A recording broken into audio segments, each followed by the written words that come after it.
Hello, everyone. I'm Laura Humm. I'm one of the Dialogue Doctor editors, and I'm very fortunate today to be here with Dennis Kurlas, who has been working with us at the Dialogue Doctor for a while now, right, Dennis? Right. Yeah, a couple of years. Wonderful. We love being able to see you, and I'm so glad you were able to catch one of these free sessions when they came around. I really appreciate it. Thank you. Yeah, absolutely.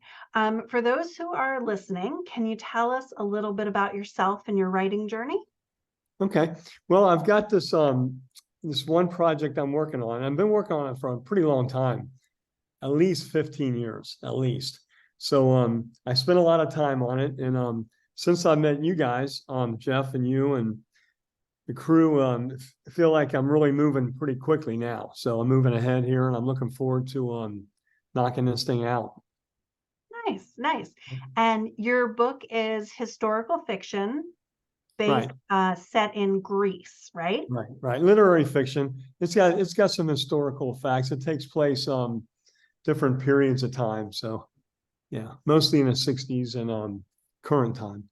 Nice, nice. And you have a great way of kind of weaving your story together, the past and the present. I think that's really exciting.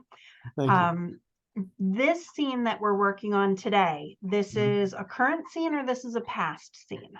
This is a past scene. It takes place in 1967. Where the main part of my novel is.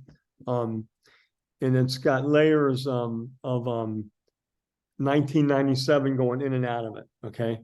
So, but the 1967 part is the main story. Yeah. Excellent, excellent. So you want to tell the readers a little bit about what the listeners who aren't reading, because I read and they're listening. Okay. You want to tell them a little bit about what's happening in this scene before we pull it up? Okay, sure. It takes place in Athens in 1967, and there's a military coup about to happen. The main character, Leonidas, he really doesn't know about the up and coming military coup, but he's hitchhiking. He's an archaeologist, and he's come to Greece. He's followed a love interest, and but at this particular scene, right before the one that we're going to go over, he hitchhikes to the racetrack in Athens. Believe it or not, there is a racetrack in Athens, and Okay. so he's picked up by these diplomats from the American embassy, and he befriends these guys, and he's really hitchhiking out to Cape Sunion, but the racetrack's on its way. So these guys kind of buddy up with him, and he goes to the racetrack with them instead. So that's kind of where we are. Okay. Never makes out to Cape Sunion because at the end of this chapter, you'll see he hitchhikes back to Athens. So yeah, that's where we're at. Excellent. Okay. So I'm going to go ahead and share the screen. Okay. And what I'm going to share the screen and I'm going to stop talking while I do that.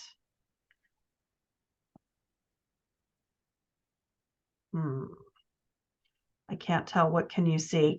Are you seeing? I'm not seeing the script yet. I'm not seeing the manuscript yet. Give it another second because it looks like I'm frozen. You know, every time I do this, I think this is the time. Okay.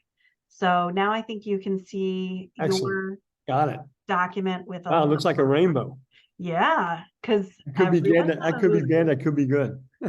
No, it's great. It's great. But I use the color coding a little differently today than I've used it in the past. So I think that's really exciting.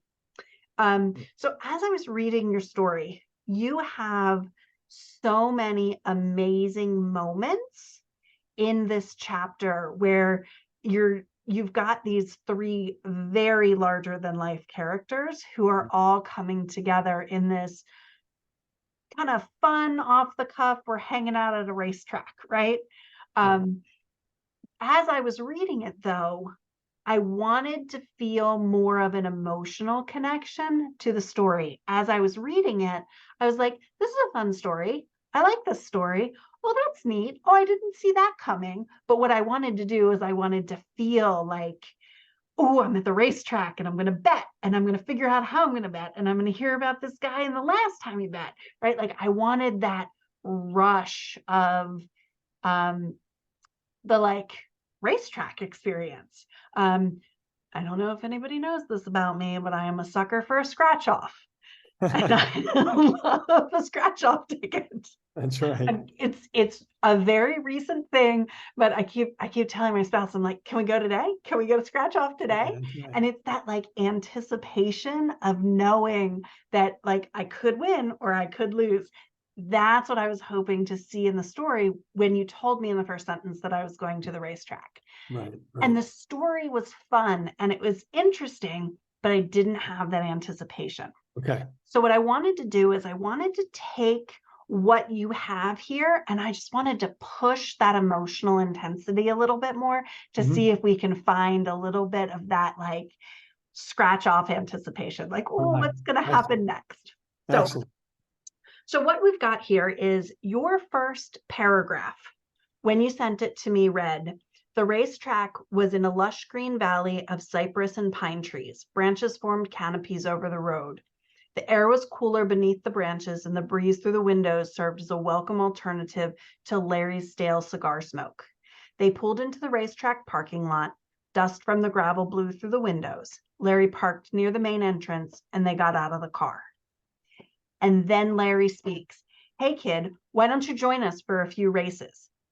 Larry said. So what you've got is this great prose to set up where you are, and then you have the action start. Mhm. So, hey kid, why don't you join us for a few races? Larry said. Hanging with us will be a lot more fun than hanging out at a bunch of ruins, Ed said. I'm beginning to think so, said Leonidas. Wrapping his arm around Leonidas's shoulder, Larry said, that's the spirit, kid. Let's get in there and make our fortune. And then you have another paragraph of prose. Larry paid the admission and they walked down to the rail next to the track. The infield green was overgrown with tall brown grass and weeds. An old wooden tote board needing painting. Two broken down tractors were left abandoned off the side of the board. So you've got these great moments of prose that are paused by action.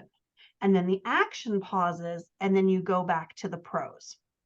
What I wanted to see was that prose being brought in to highlight the dialogue and the dialogue being used to highlight the quotes, the prose, because dialogue is quotes. Right. So what I did, just to kind of help you see what was going on here, is all the prose I put in a gray background. Right, right. And then I kind of put a strike through it, and I took those elements and I embedded them throughout the conversation. So we were still using your words about the lush green valley Right. and the cigar smoke, but I color coded them so you could kind of see where they went in the story.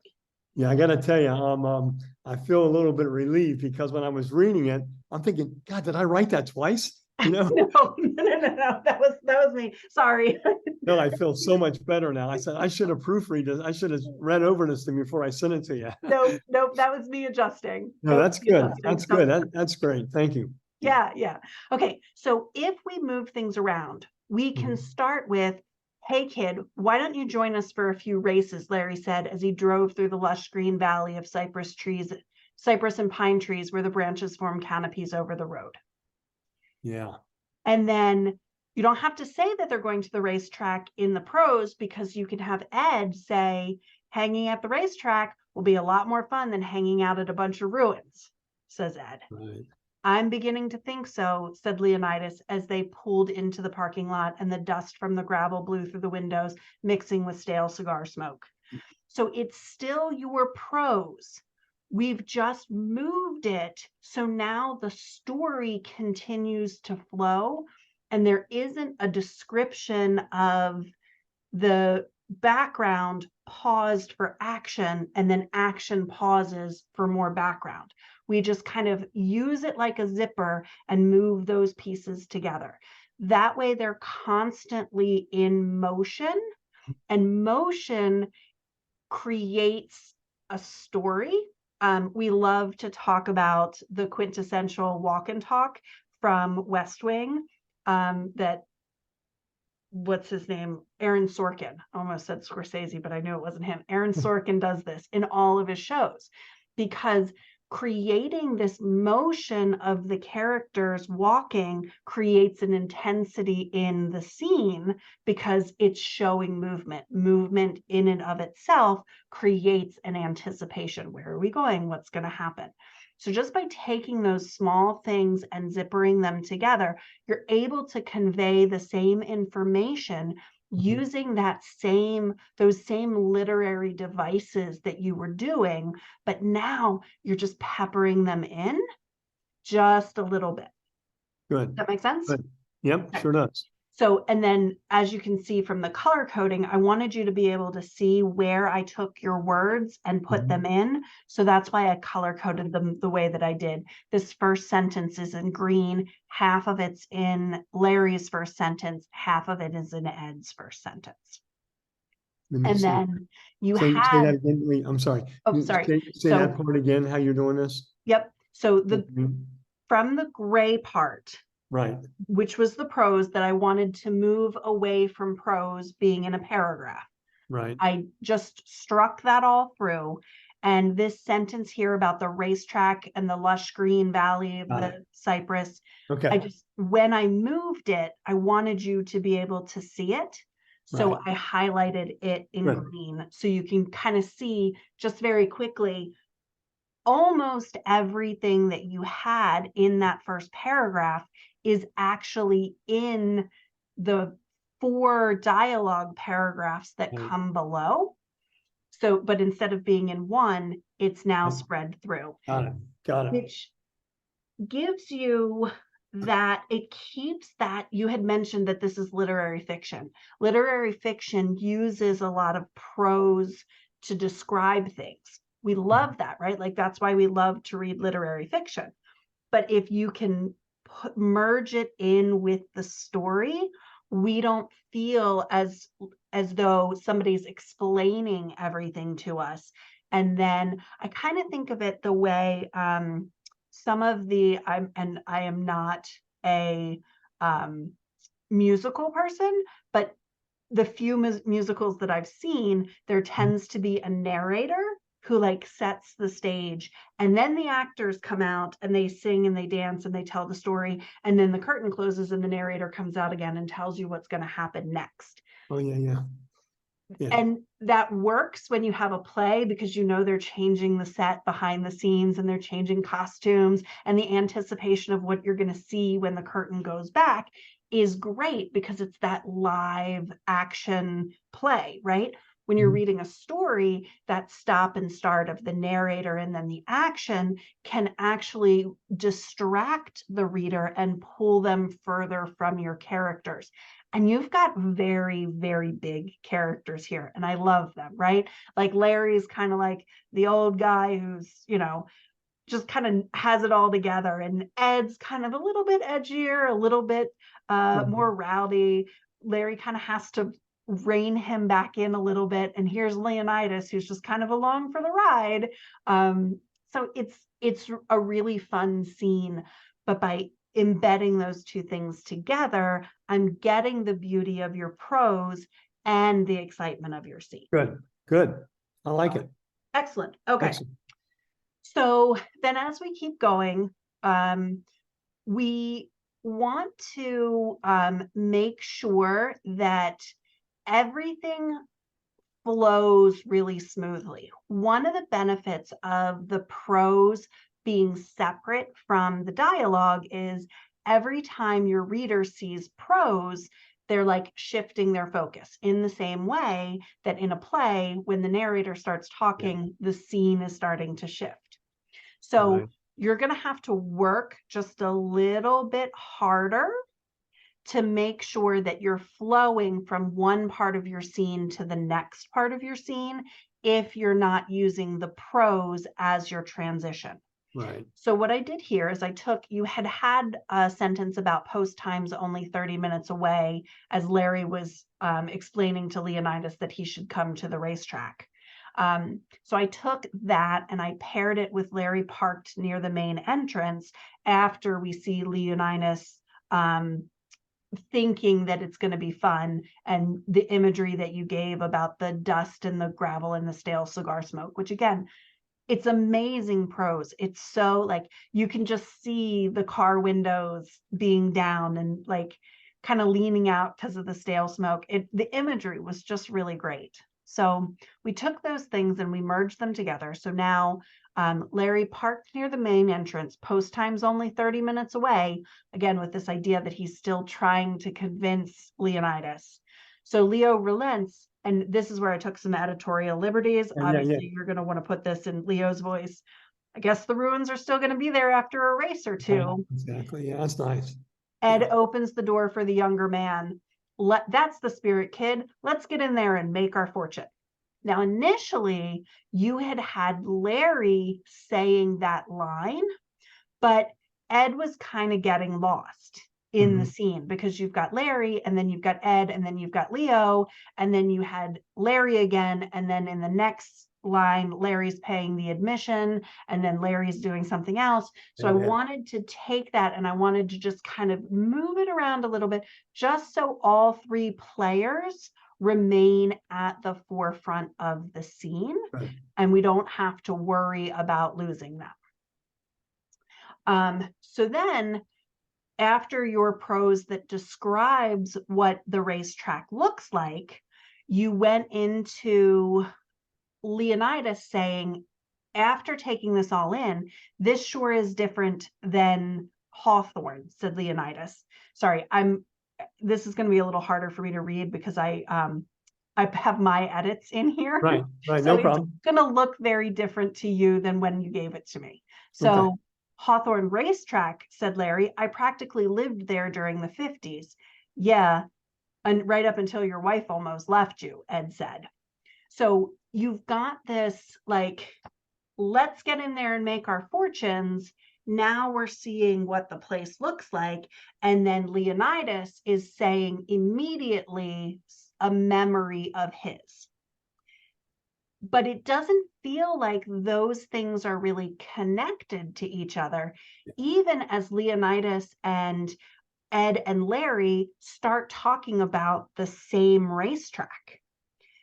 Here they are across the entire ocean, and they've both been to the same racetrack.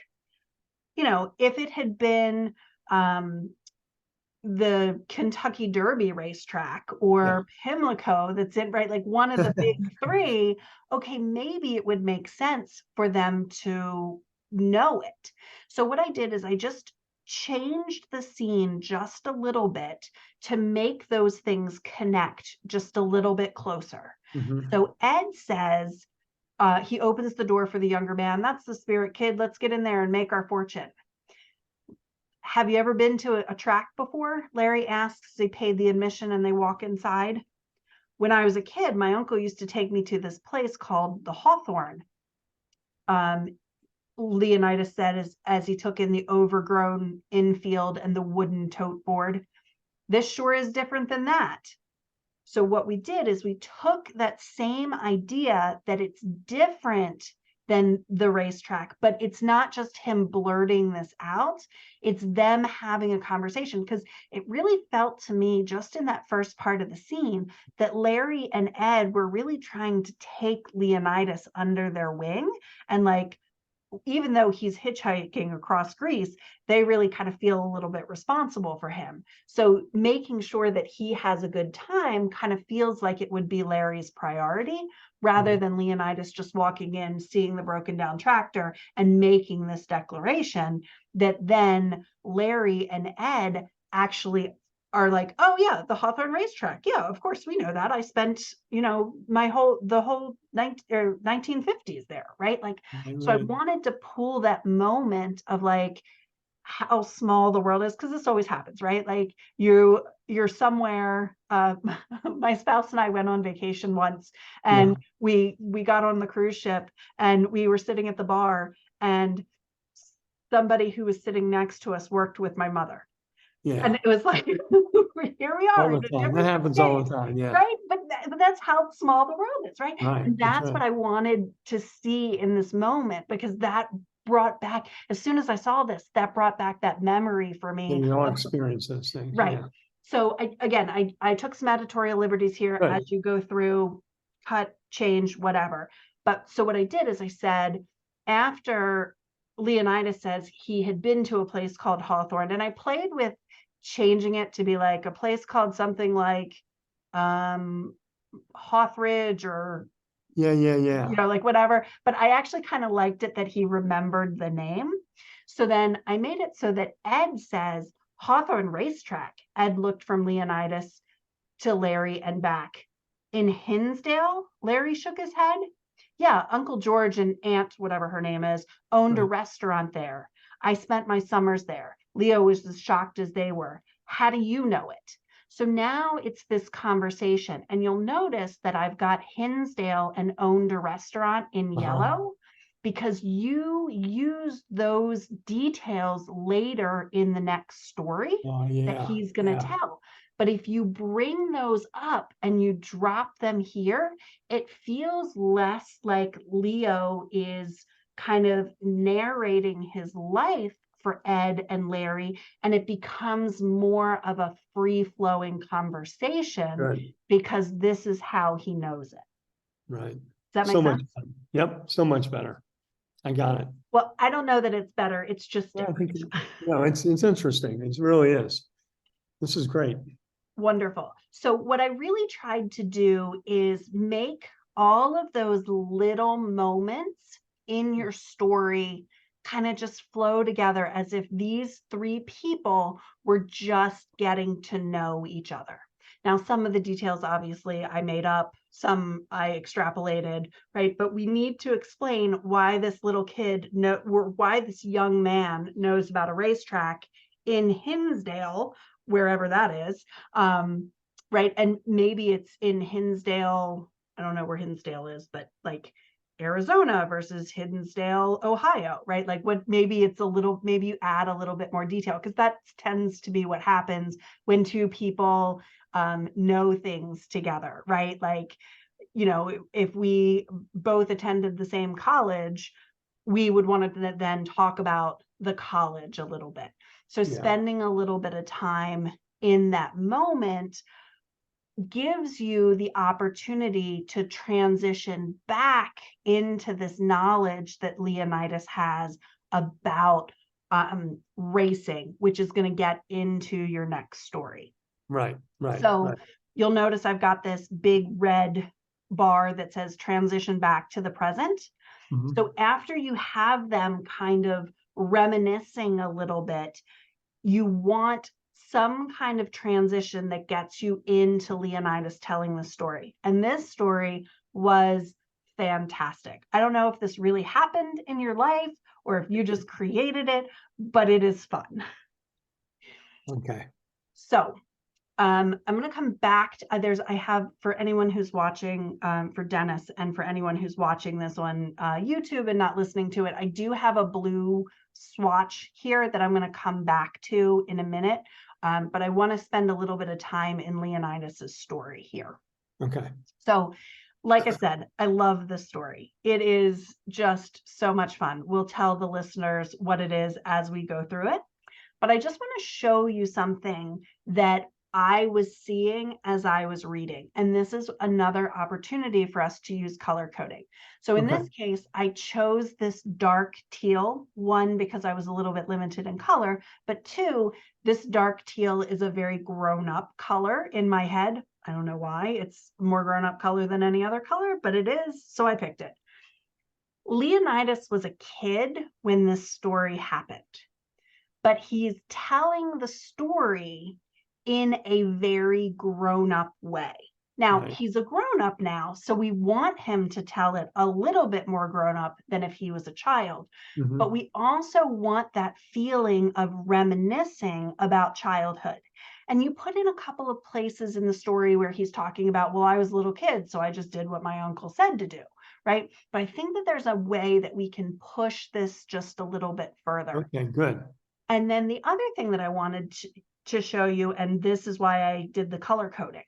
So the story starts here on the middle of page 2. and runs all the way through page 3 and most of page 4, all of page 4.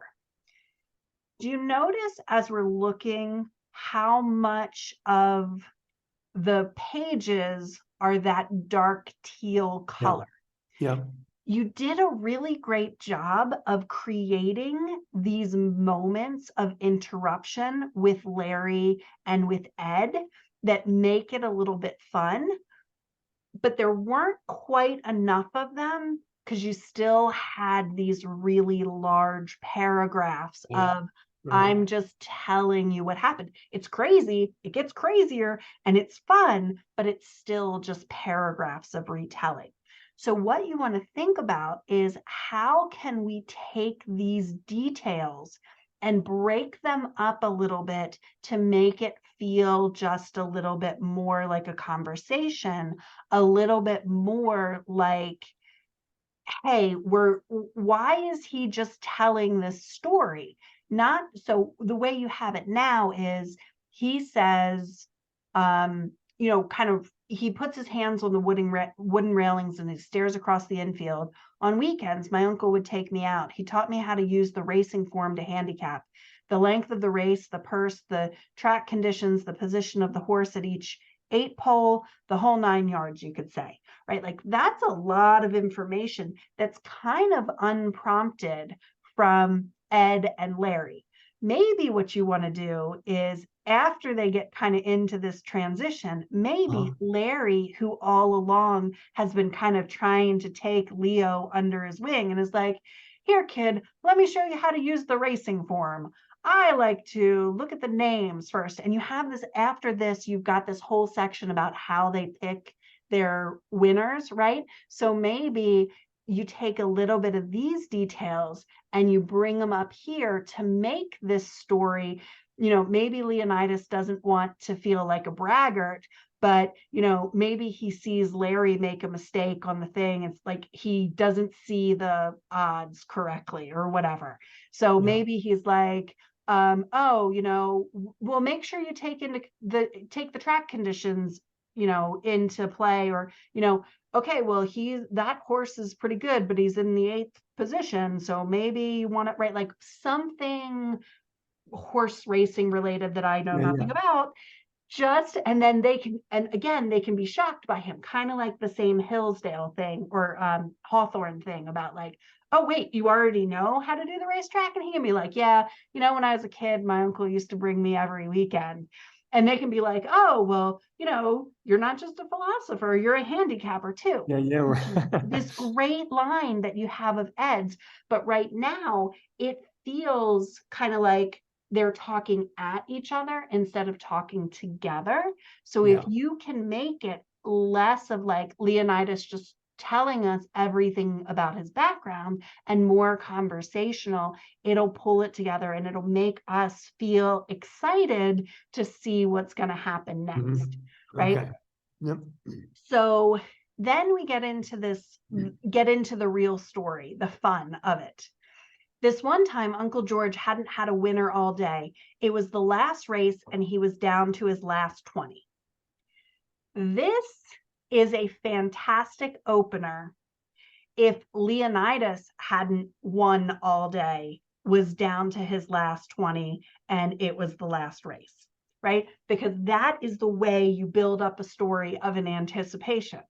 But you want Leo to have this idea of like, almost he's a little bit shy to tell this story, or more of like what he knew from the day. So maybe it's, I remember this one time Uncle George was really mad at the end of the day, and I kept asking him what was wrong, and could we get ice cream, and he kept telling me no and mumbling something about gotta have the last, gotta do just one more and last 20, and I'm going to need your help, kid, right? Like, Yeah. Yeah. because he wouldn't necessarily remember all of the details of, because like, I'm pretty sure that Uncle George wasn't sitting there going, this is the last race, this is my last 20. I'm right. Like, Yeah. Yeah. The relationship there probably what I mean, maybe he did. Maybe he was in charge of keeping his uncle's cash and doling out the money to his uncle,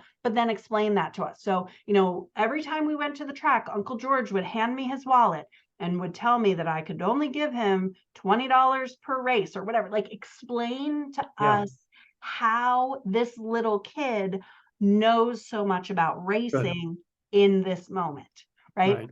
And Good. then you can leave all of these great little moments in, but they don't have to be just Larry and then back to Leo and then just Ed and back to Leo. Larry and Ed can have a little bit of a sidebar and be like, Yeah. hey, maybe Right. we should Right. try that. Let me give me your wallet. Give me your wallet, but I'll just only give you, I won't use any of the money in it, right? Like they can have this little sidebar about whatever it is that he says, Right. and then the story can continue. It makes it more interacting with the three of them rather than Yeah, just, rather than just you see being the whole picture. Right. Right. exactly, Good. exactly. So then we've got this paragraph again. You know what that means. Daily deposits, plenty of cash under the watchful eyes of my aunt. He had taken the deposit out of the register and then taken it to the track. It was the last race. And like I said before, there was only $20 left and he hadn't cashed out all day, not a single winner. Again, great story if it was him doing the betting. But as a kid, he'd be like, I kept watching him and he kept muttering under his breath and my aunt's going to kill him. And, I started to get a little bit worried and I kept asking, should we just go? Can we if she's going to be mad, why do you keep doing this? Right. Like, Right. so it's the same story, but he has to be remembering it from Right. when he was a little kid, not telling it like he was the one holding the Right. tickets. Right. I think, and also a way to look at it is have, Leonidas, have Leo, have the reader see the kid, Yes. be in the head of the kid, rather than Leo telling the story. Have Yes. him be, feel what it feels like to be a kid and going through this, Yes, Yeah. exactly. Okay.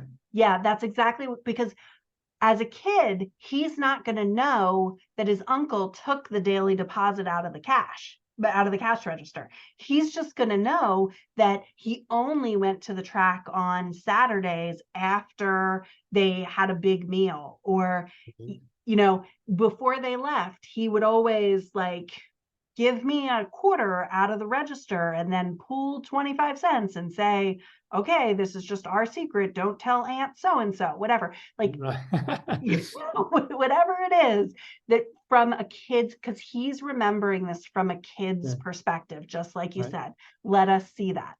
Good. So then, kind of, and now I have to tell the story to the listeners because they've heard me say that the story is so funny so many times. Now we got to give them the story itself. So Leonidas, and I'm going to kind of paraphrase it a little bit, kind of in the way that we want to see it as Leonidas sees it. So Leonidas says, and then my uncle looks at me and he said, kid, I'm going to need your help. And I felt like, how am I going to help? I don't know anything about horses. I like that one because it's got brown hair. How is that going to help? And he looks at me and goes, go into the men's room. And I was like, the bathroom? Why am I going into the bathroom? And then he says, I want you to look around. I want you to see the first person you see with black wingtip shoes. And you tell me what urinal that guy's at and come and tell me. And I was like, how's somebody with wingtip shoes in the bathroom going to tell you how does this? I was so confused, but I knew that Uncle George was already in a bad mood and I couldn't say anything because, I was just a little kid, right? So I did it and I went in and I was scared that one of my friends was going to see me and ask me why I was running in and out of the bathroom, but I did it because that's what I was supposed to do. And I came out and I said, number 4, and I whispered it to him, like little kids do, number 4, right? Yeah. That's and then good. Ed and Larry can be like, nah, oh, sorry, my little thing flipped down. And then Ed and Larry can be like, no, they didn't let you pick. No, little kids don't know anything from the bathroom, right? Like they can be commenting as he's telling this story. Right. right? So and you can kind of bring it out nice and slow from a little kid's perspective. Good. Because then when you get to this place where, you've got Larry asking, what are the odds? Leo probably didn't know what the odds were, right? But he knows that Uncle George went home with a bigger pot than he ever had, right? So maybe, maybe Larry goes, what are the odds? And Ed goes, or maybe Ed says, what were the odds? And Larry looks at him and is like, he was a little kid. You think he knows the odds? You don't know the Yeah, odds yeah, yeah, now, yeah. right? And Leo can be It like, must have been a long shot. It must have been a long shot, exactly. Yeah. And then Leo can be like, well, I don't know what the odds were, but anytime Aunt Sally wasn't around, Uncle George used to say, it was a 20 to 1 or 100 to 1, right? Like, so he can tell it because of course the story has been told Yeah. over the years in his Oh, yeah. family. So Oh, he yeah. can reference the fact that Uncle George used to tell me later, or, when he handed me, I knew he made a lot of money that day because not only did he go home happy, but he stopped and he got Aunt Sally some flowers and I got some ice cream. And right, like, because what do people do when they win? They That's spend their right. money. They And spin that's what it. a little kid sees at a racetrack.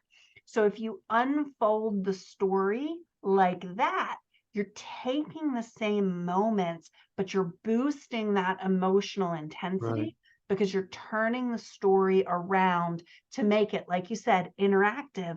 And so that we're seeing it through the eyes of the child. Because Good. while I was never at a racetrack as a kid, I was at other places where it made me feel super grown up to be because my parents took me because they trusted me enough to take me with them or whatever, right? I remember what that feels like. And that's what I want to feel from your story. I want to take the experiences that Leo is talking about and I want to find something in my own life to anchor it Yeah, to yeah. That's and a good make point. those connections. That's good. Does that make sense? Sure does. Okay. Yep. So, kind of as you go through, you have this great story, you tell that we've got all these odds, and then we get to the end of the story and we have to go back to the fact that, hey, they still have to pick their rate. They still have to pick their horses, right? Right. So Ed ends it with, what a story, Ed said, if only we could be so lucky. And then Larry says, let's get down to business and pick us some winners. What I really wanted to see was Larry pulling this back in and be like, Ed, we can be. Kid, head into the men's room and pick us some winners, right? Like it worked for his uncle all those years ago. Like it just felt like a missed opportunity to Right, wrap right. up the story with a joke and then everybody can laugh and be like, I don't know.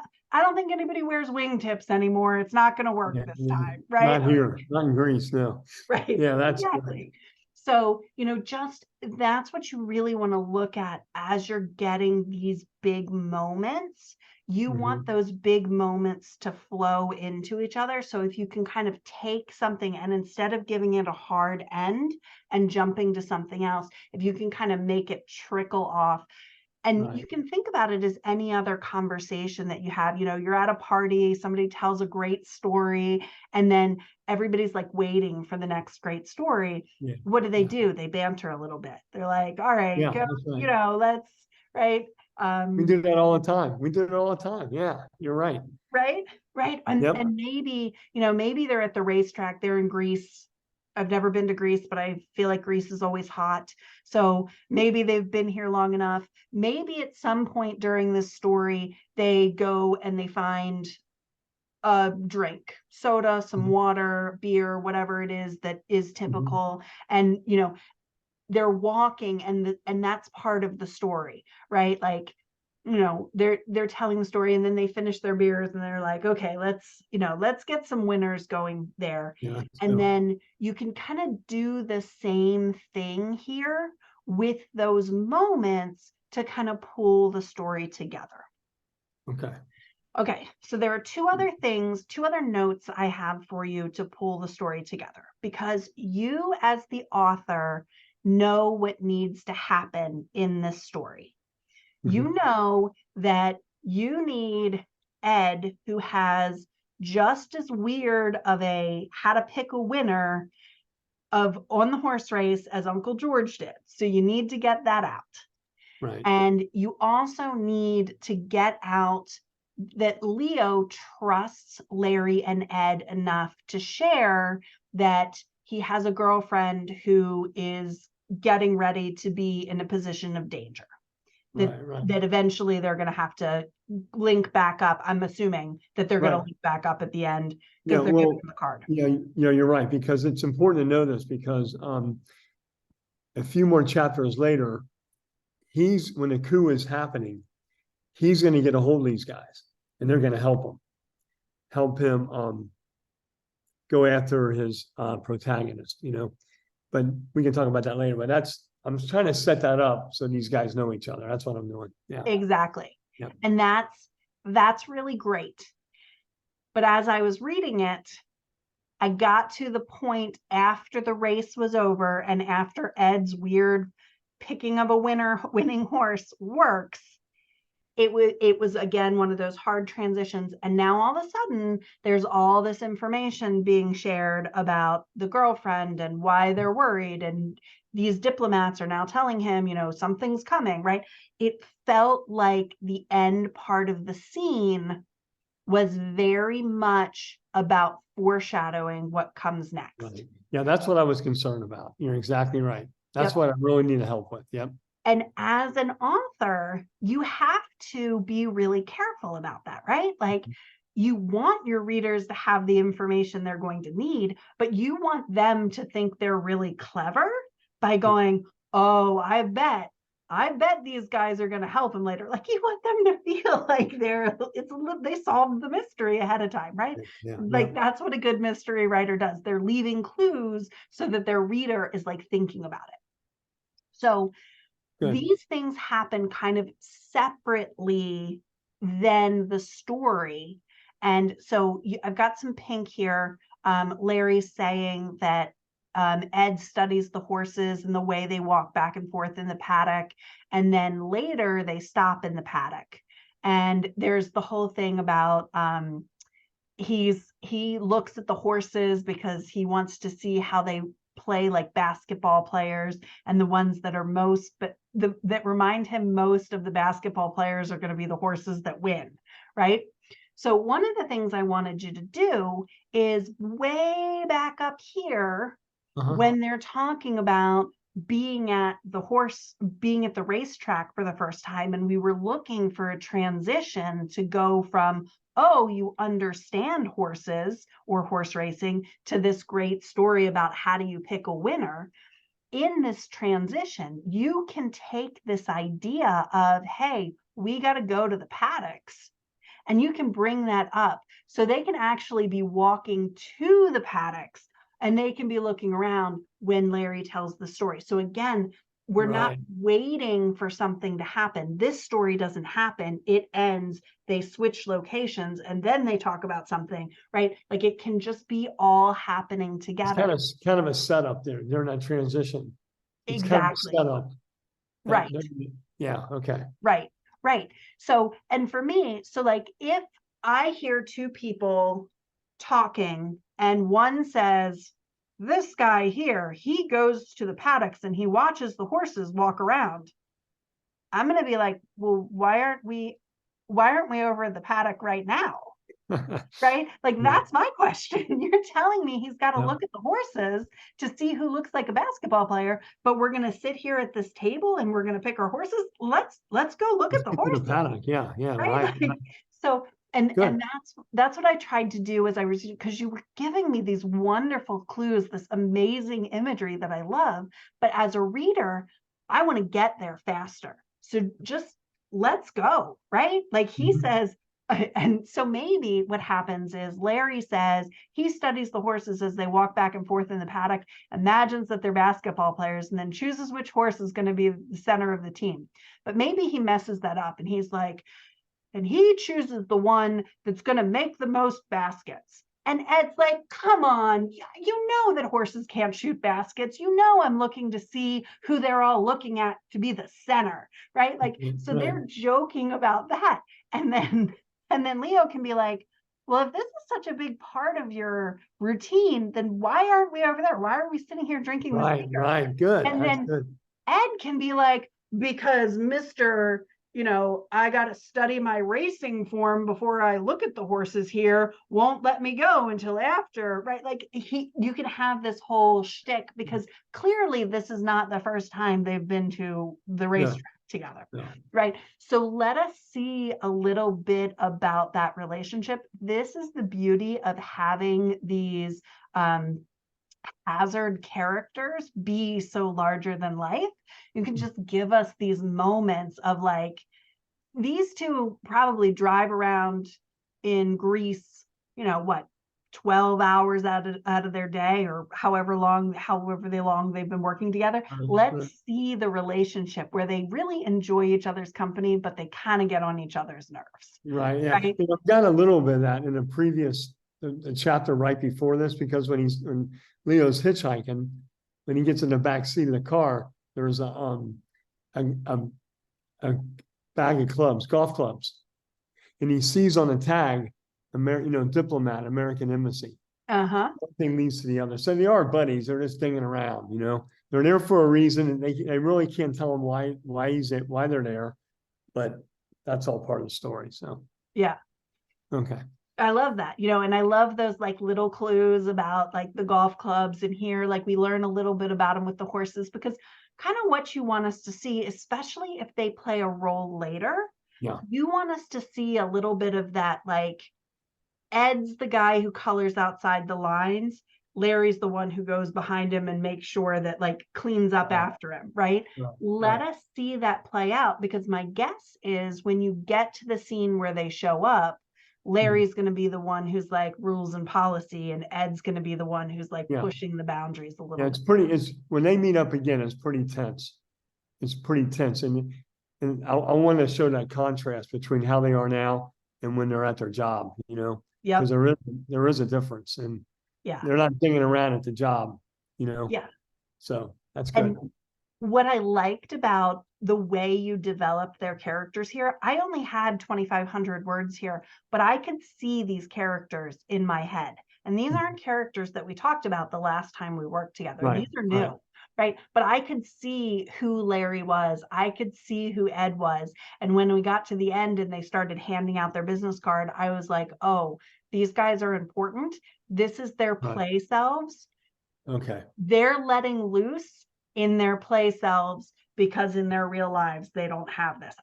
Even in these 2,500 words, I was able to see that. Good. I just want you to push it just a little bit further. Definitely. Let them play together just a little bit. Good. Okay. So then the last thing, and this is the dark blue that I was talking about. Okay. Up here, way up here at the top, we've got Ed and Larry laughing about the fact that Larry's wife almost left him back in the 50s. And Larry's response is, don't listen to him, kid. I was young and restless then. This idea of not being with wives and kids plays a big part in your end scene. Yeah. You've got Ed talking about missing fun times with his wife and kids, Larry missing those moments, Ed saying he would give anything in the world to be back with his wife and kids. And it's those connections to family that make Leo trust them enough to talk about his girlfriend, right? Exactly. Yep. What I'd like to see is way back up here, where there's mention of wife. Most of the time, when somebody brings up family with a stranger, the stranger wants to know about their family. Oh, you and your wife stayed together. How long have you been together? Where is she? When was the last time? It must be hard being in a country away from her. Is she here with you? Do you have kids? Right? Now, they're diplomats. They probably can't talk about their family very much, but there needs, if you're letting them lay the groundwork here, maybe you take this and you go, don't listen to him, kid. I was young and restless then. And then Ed pushes it a little bit farther and is like, now you're old and restless. Yeah, yeah. Not like this young guy who probably is playing the field. Or then they turn it around to Leo, and Leo can bring up the fact that he has a girlfriend, but he can just kind of like leave it there. Because what you have him doing way down here, sorry for all the scrolling, It's okay. is he says right off the bat, yeah, there's a woman, but things aren't going so well.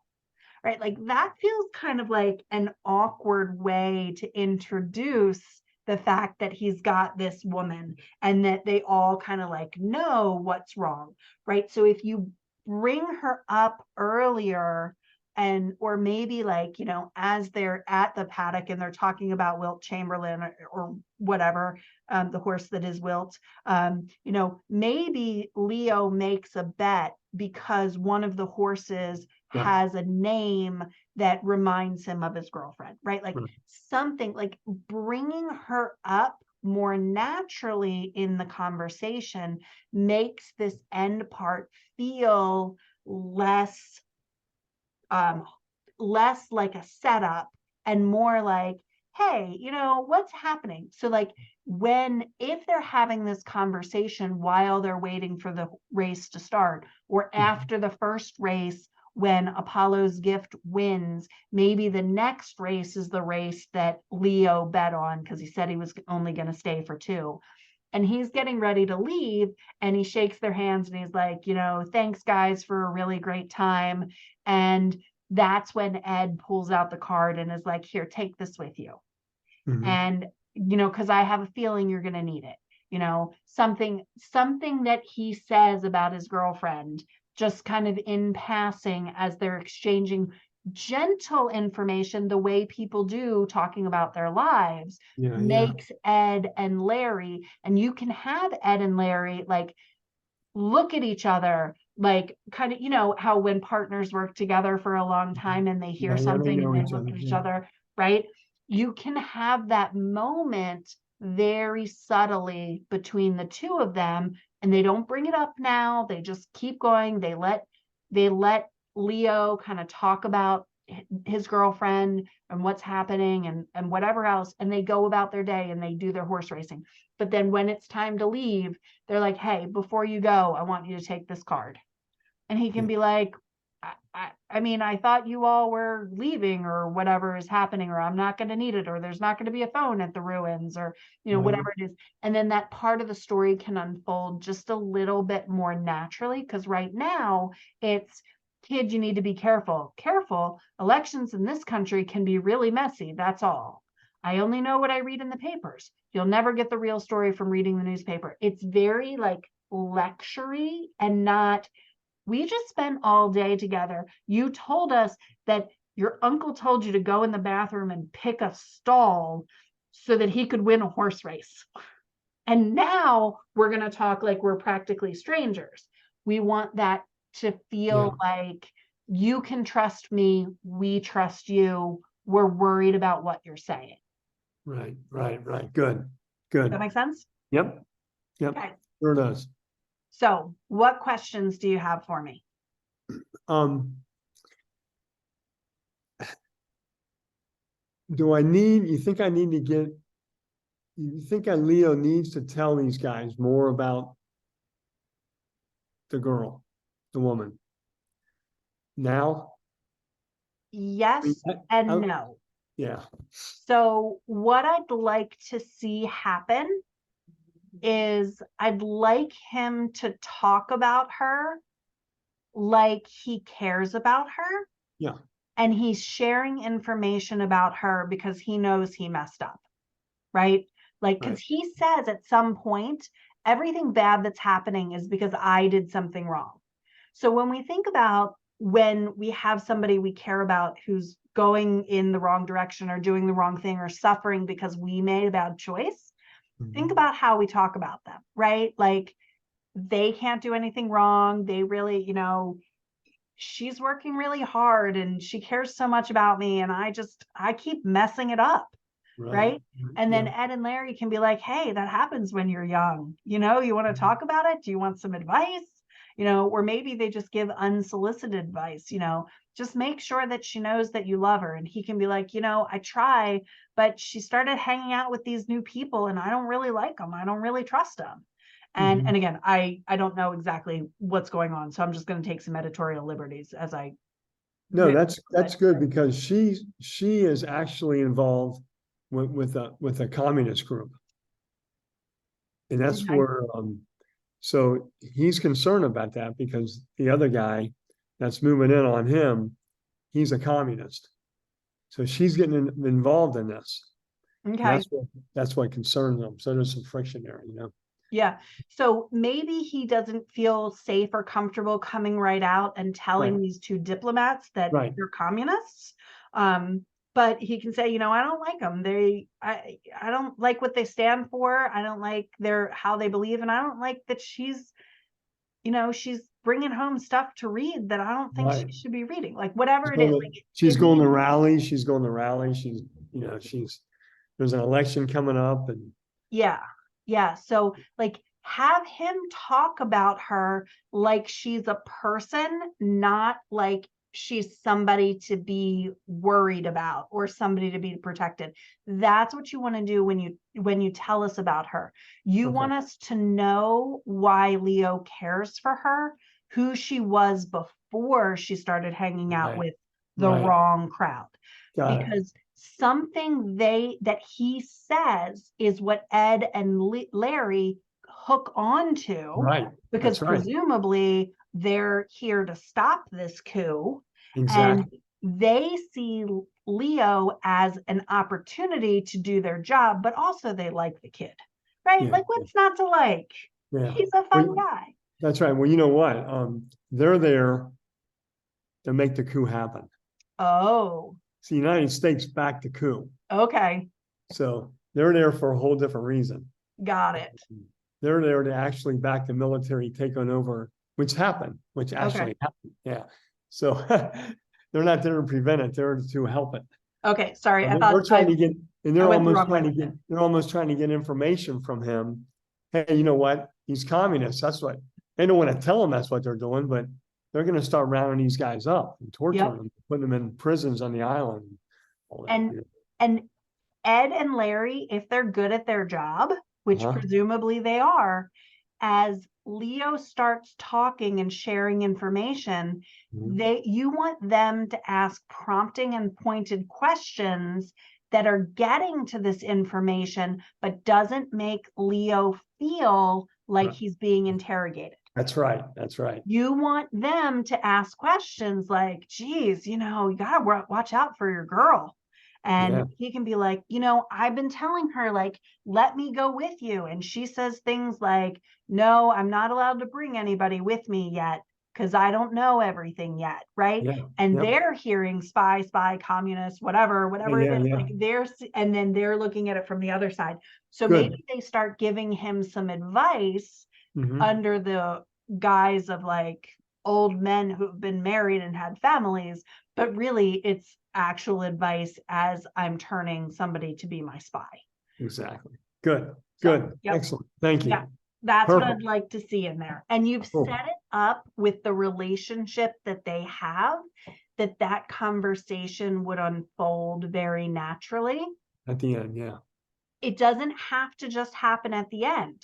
You can put it earlier in the like you can seed it at the beginning, you can put it in the middle, and then at the end when he's going to leave, that's when they can get serious with him and they can be like, hey kid, it was fun hanging out with you, but you're leaving, and you said some things earlier that make me worry. Here's our card. If anything happens, and he can be like, well, what do you mean? What could happen? And they can be really vague and be like, well, I don't know. But if something ever happens, you just know that because we bet together at this racetrack here in Athens, you can always count on us. Right. Right. So Good. they're making it like, hey, we're just friends, but Hmm. really they're planning in their mind 3 steps ahead.